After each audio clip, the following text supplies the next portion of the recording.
বাংলাদেশে ওসমান হাদিকে গুলি করে হত্যা করে।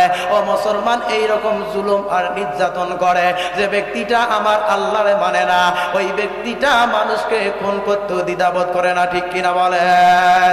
আমি দেখেছিলাম ওসমান হাদি ইনকিলাবের একজন সে দায়িত্বশীল নেতা। যদি জামাতি ইসলাম ভুল করতো তার বিরোধিতা করত, বিএনপির ভাইরা, আওয়ামী লীগের ভাইরা, যত দলের মানুষ নেতারা আছেন এখানে যারা ভুল করতো তাদেরকে সে ধরিয়ে দিত, ভুলগুলোর সমাধান দিত, তাদের বিরুদ্ধে রুখে দাঁড়াতো। ওসমান হাদি ভাই এই দেশের মধ্যে অন্যায়ের বিরুদ্ধে রুখে দাঁড়ার জন্য একজন খালিদ বিন ওয়ালিদের উত্তরসূরি ছিলেন। আওয়াজ করে বলেন ঠিক কিনা? সেই আসামি ওসমান হাদি ভাইকে গুলি করে হত্যা করার চেষ্টা করে দেশ থেকে বেরিয়ে গেল। ইউনূসের কাছে আমাদের জোর দাবি থাকবে, যারা হত্যার সঙ্গে জড়িত আছে, যে দলের লোক হোক না কেন, তার আইনের আওতায় এনে ফাঁসি দেওয়া লাগবে। কারা কারা দেখতে চান হাত তুলে আমার আল্লাহকে দেখা যায়।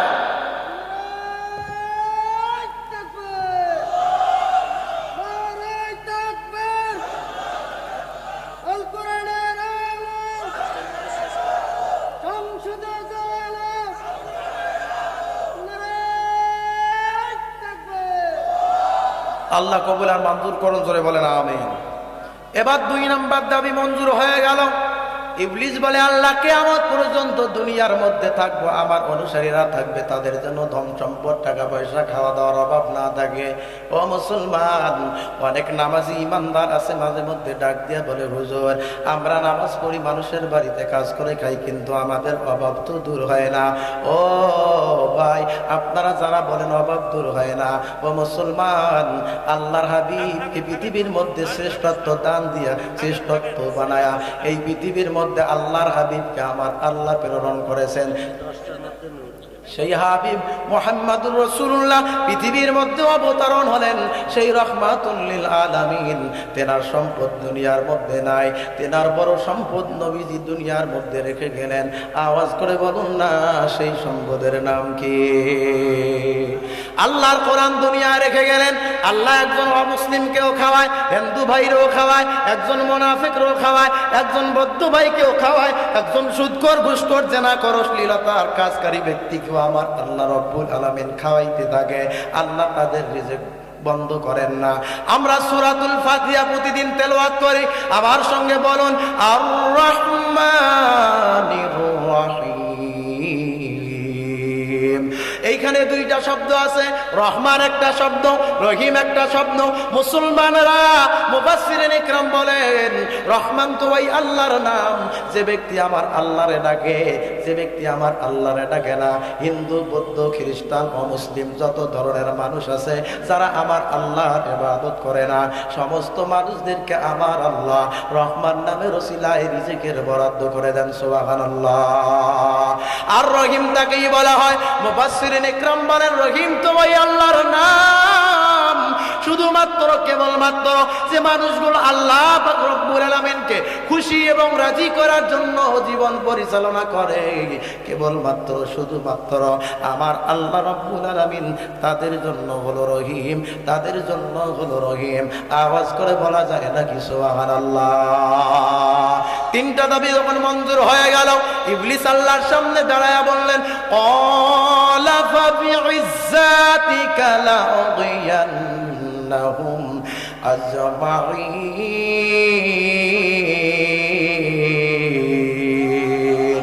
আল্লাহকে বলে, আল্লাহ যে আদমের কারণে আমি আজকে বিতাড়িত হলাম, আপনার ইজ্জতের কসমকে আজকে বলতেছি, দুনিয়া যতদিন থাকবো মানুষের মধ্যে বিশৃঙ্খলা তৈরি করে দিব, সৃষ্টি করে দিব। আল্লাহ, আমি আদমকে ধ্বংস করে দিব, মানব জাতিকে ধ্বংস করে দিব। তবু আল্লাহ আজকে আপনার সামনে আমি এই ওয়াদা করতে চাই, আপনার যারা প্রকৃত ইবাদত গুজারকারী বান্দা হবে, সত্যি আমি আল্লাহকে রব হিসাবে মেনে নিবে, ওই ব্যক্তিকে আমি শয়তান আর ধোঁকা দিতে যাব না। সুবহানাল্লাহ। তখন ইবলিস বলল, ইল্লা ইবাদাকা মিনহুমুল মুখলাসিন।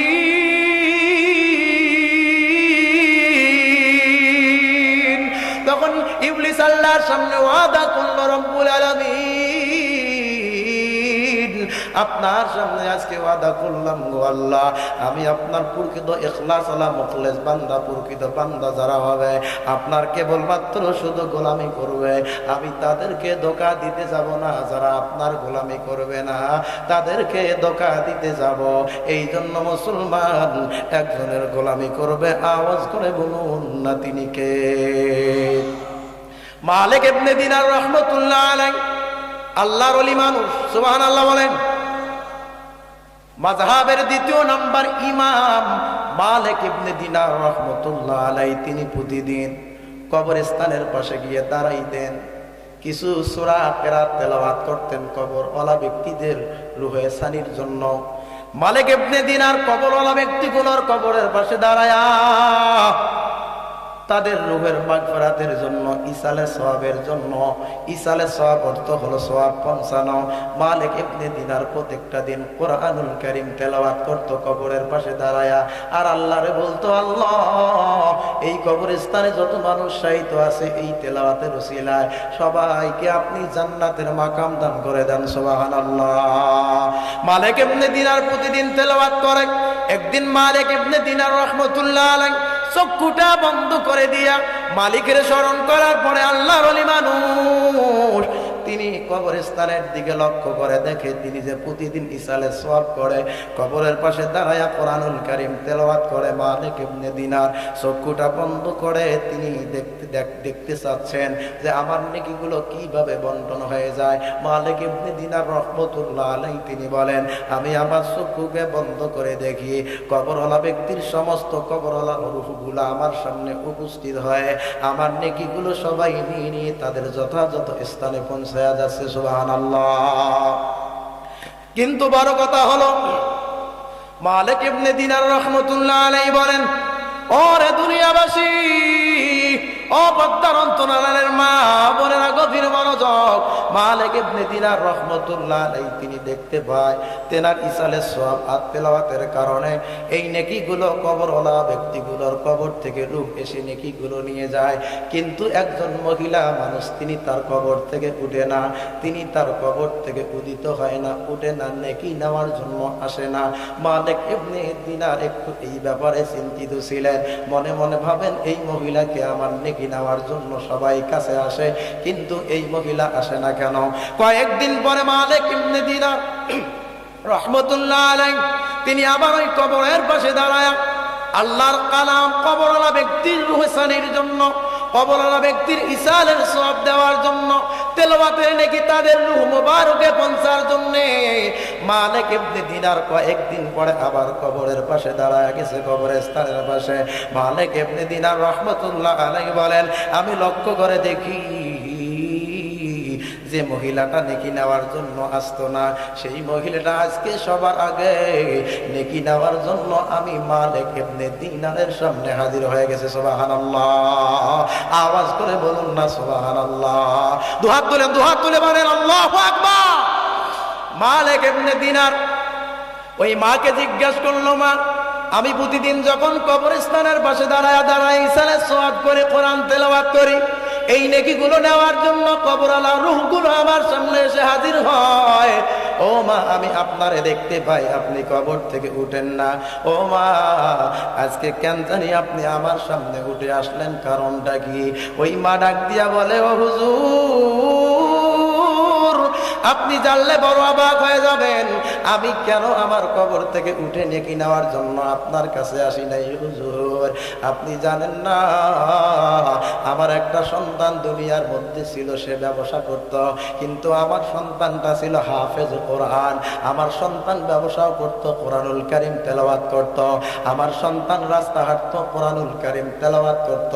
এই জন্য আমার আলাদা কোনো নেকির প্রয়োজন হইত না, এই জন্য আমাকে আলাদা কোনো নেকি লাগতো না, এই জন্য আমি কবরের মধ্যে শুয়েছিলাম।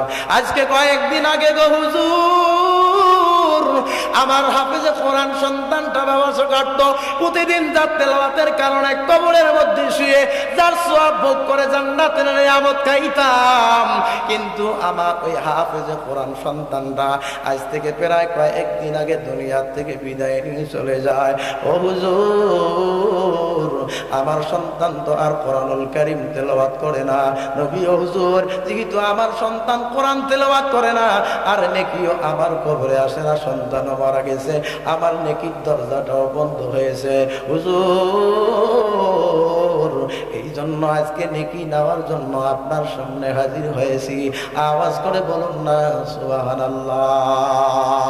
ও মুসলমান, নেক সন্তান যদি দুনিয়ার মধ্যে রেখে যাও, এই নেক সন্তান যতদিন বেঁচে থাকবে, এই সন্তান আপনার জন্য মাগফিরাতের দোয়া করবে, কোরআনুল কারীম তেলাওয়াত করবে। আল্লাহর হাবিব বলে, কোন সন্তান তার মা বাবার জন্য যদি একবার আল্লাহর কাছে ইস্তিগফার করে, সঙ্গে সঙ্গে আল্লাহ ওই মা বাবার কবরে একটা মর্যাদা বাড়ায়া দেন।